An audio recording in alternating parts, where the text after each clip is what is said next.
నా గిరిజన సోదరులు సోదరీమణులు పాపం అమాయకులు మా చెంచోరులు ఉన్నారు అక్కడ, మా అప్పచెల్లెళ్ళు మా తల్లులు వాళ్ళు చెంచోరులంతా. కాబట్టి వాళ్ళని గౌరవప్రదంగా చూడాలి. వాళ్ళు చిన్న తప్పు కూడా చేయరు, ఎప్పుడు జీవితంలో చేయరు. వాళ్ళ మనాన్ని వాళ్ళు బతుకుతుంటారు, మనల్ని అడగరు పెట్టరు. ఏదో వాళ్ళకి దొరికింది తినడం, 10 మందికి పెట్టడం, 10 మందికి సేవ చేయడమే వాళ్ళ పని.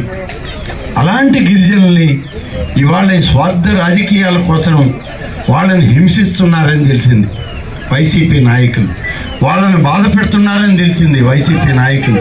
వాళ్ళ కాలనీలోకి పోయి, వాళ్ళ ఇళ్లల్లోకి పోయి వాళ్ళని హింసిస్తే ఏమొస్తుంది మనకి? అమాయకులైనటువంటి గిరిజనులు వాళ్ళు సరిగా మాట్లాడడం కూడా చేత కాదు. వాళ్ళు ఏదో కలో గంజావి దాగి వాళ్ళు బతుకుతా ఉంటే వాళ్ళ మీద మీ ప్రతాపం ఏంటయ్యా? మేము ఇంతమంది ఉన్నాం. ఆయన ఎవరో పెద్ద ఆయన మీ గ్రామంలో వైసీపీ నాయకుడు రోజు పోయి వాళ్ళని హింసిస్తున్నాడంట, రోజు పోయి వాళ్ళని ఇబ్బంది పెడుతున్నాడు, వాళ్ళ ఇళ్లలోకి పోయి బెదిరిస్తున్నాడు. బాబు ఇదిగో మీ ఊర్లో నడి రోడ్డులో నిలబడి ఉండాలి, నేను నడి రోడ్డులో నిలబడి ఉన్నా. నీకు అంత పెద్ద గొప్ప వ్యక్తివి అయితే నువ్వు రానాయనా, నువ్వేందో నేనేందో తెలుసుకుందాం. కాబట్టి మనం ఇక్కడ ఉన్నాం, మనం తెలుసుకుందాం కదా. వాళ్ళు ఎందుకు అమాయకులైనటువంటి గిరిజనుల మీద మీరు పడ్డం? వాళ్ళు ఇష్టపడితే చేస్తారు. వాళ్ళు ఎంత నిజాయితీ పరులు అంటే ఇష్టం లేకపోతే అసలు మన మొహం కూడా చూడరు.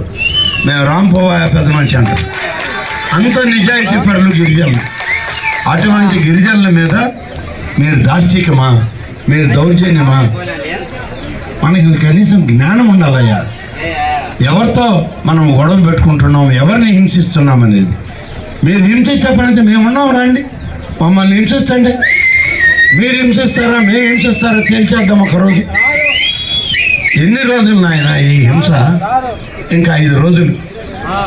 ఆరో రోజు అయిపోతే మీరు హింసింపబడతారు మా చేత. జాగ్రత్త, మీరు అనవసరంగా మమ్మల్ని రెచ్చగొట్టబడతారు. మేము చాలా సౌమ్యంగా మా ఓటు మాకు ఇవ్వండి, మాకు న్యాయం చేయండి, మీకు పనిచేసే వాళ్ళం వచ్చామని మేము దండం పెట్టి అడుక్కుంటున్నాం. మేము దౌర్జన్యం చేయడంలో ఎవరి మీద. ఇవాళ దౌర్జన్యం చేస్తారు ఆ శంకర్ నగరంలో వచ్చి. శంకర్ నగరం ఏమైనా గొడ్డుపోయింది అనుకుంటున్నారు మీరు? ఒకవేళ ఈరోజు నీకు ఏదైనా ఒక పదవి వస్తే వచ్చి ఉండొచ్చు, 5 నిమిషాల్లో రేపు ప్రభుత్వం మారాక నీ పదవి ఉండవు, నువ్వు ఉండవు. 5 నిమిషాలే నీ పదవి తీసుకుపారేయడానికి. జాగ్రత్తగా ఉండండి. పొరపాటున ఇంకొకసారి గిరిజనుల కుటుంబాల దగ్గరికి, వాళ్ళ ఇళ్ల దగ్గరికి మీరు పోయారని తెలిస్తే నేనే వచ్చి కూర్చుంటా వాళ్ళ ఇంటి దగ్గర. అంత పెద్ద పుష్పులు ఎవరో ఉంటే రండి. ఇది మర్యాద తగ్గ పని కాదు. చిన్న ఊరు శంకర్ నగరం, చిన్న కుటుంబాలు వాళ్ళని హింసించడం ఎంత మాత్రం మంచిది కాదు, మర్యాద కాదు. దయచేసి ఇటువంటి తప్పుడు మార్గాలని మీరు మానుకోండి. మీరు కూడా అడగండి. ఇవాళ మేము అడుగుతున్నాం, అయ్యా మేము పని చేస్తాం, మాకు ఓటు ఇవ్వండి, మేము మీకు సేవ చేస్తాం అంటున్నాం.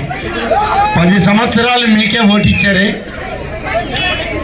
మీకు సిగ్గు మానం ఉండేవాళ్ళు అయితే ఆలోచించుకోండి. మీరు 10 సంవత్సరాలు మీకే ఓటు ఇచ్చారు, 3 సార్లు గెలిపించారు మిమ్మల్ని, అన్నదమ్ములు ఇద్దరు 3 సార్లు గెలిపిస్తే ఏం చేశారు మీరు?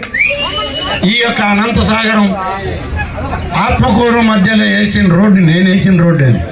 దాని మీద గుంటలు పడితే తట్టడు, మట్టి వేయడానికి దిక్కు లేదు మీకు. 10 సంవత్సరాలు ఉన్నారు ఇక్కడ మీరు. మన శంకర్ నగరం చెరువుని సమస్యల్లో కలపడానికి దిక్కు లేదు నీకు. ఈ ప్రాంత ప్రజలకి మేలు చేసేటువంటి ఆలోచన లేదు మీకు. శంకర్ నగరం దారి కూడా ఇవాళ ఎవరో చూపిస్తే వచ్చి ఓటు అడిగిపోతున్నావు. నువ్వా ఈ ఊర్లో బెదిరించేది?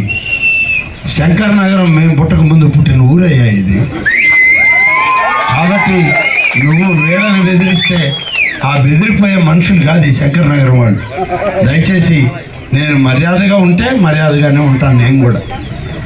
నేను కూడా చాలా రకాలుగా రాజకీయాల్లో కింద పైన బడి, సరేనా, కింద పైన బడి ఇవాళ 40 సంవత్సరాల జీవితంలో నేను కూడా రాజకీయాలు చేసి వచ్చిన వాడిని. మీలాంటి ఈ ఉడుపు ఊతలకి మేము ఊగేవాళ్ళం కాదు, సరేనా. ఉడత ఊపులు ఎక్కడన్నా ఉంటే వాడు ఎవడన్నా చేతకాని వాడు ఎవడన్నా ఉంటే వాడి దగ్గరికి పోయి ఊపుకోండి. ఏడ ఊపితే లాభం లేదయ్యా. మేమెవరిని గోండాలను, రౌడీలను, పోలీసులను తీసుకురాం మీ దగ్గరికి. మేమే కర్ర చేత పెట్టి నిలబడతాం. అది మా అలవాటు,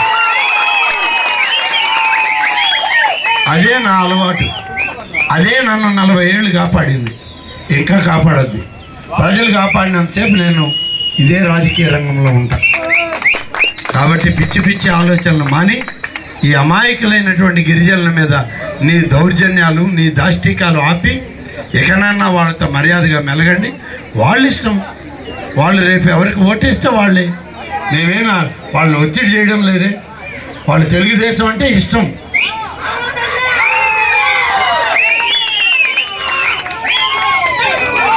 ఒకవేళ ఇప్పుడు ఉన్నటువంటి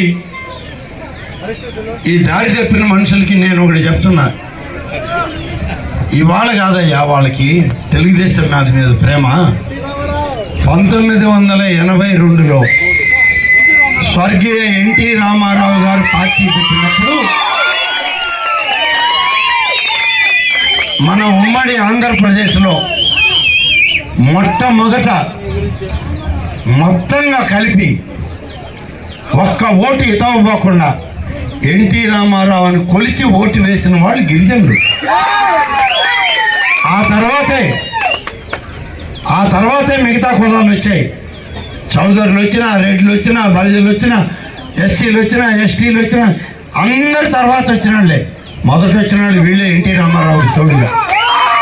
పాట పెట్టినప్పుడు మీరు మధ్యలో బాబాకండి. వాళ్ళు ఒక్క ఊపారంటే మిమ్మల్ని ఏడబడతారో నా తండ్రుల మీద. వాళ్ళు సామాన్యులు కాదు, చీటీ కొట్టి గిరికీలు తిప్పి కొడతారు వాళ్ళు. కాబట్టి ఎప్పుడు కూడా గిరిజనుల జోలికి పోబాకండి. వాళ్ళు ఎన్టీ రామారావుతో కలిసి నడిచిన వాళ్ళు. ఇవాళ చంద్రబాబు కోసమో నా కోసమో రాలా వాళ్ళు. వాళ్ళది ఈ పార్టీ, ఆ తర్వాతే మన పార్టీ. కాబట్టి నేను అందరికీ మనవి చేసేది, ప్రశాంతమైన వాతావరణంలో ఎన్నికలు చేసుకుందాం. మన ఓటు మంది, వాళ్ళ ఓటు వాళ్ళు. ఎవరి మీద దాష్టిక్యం చేస్తే మాత్రం ఎవరు ఊరుకోరు.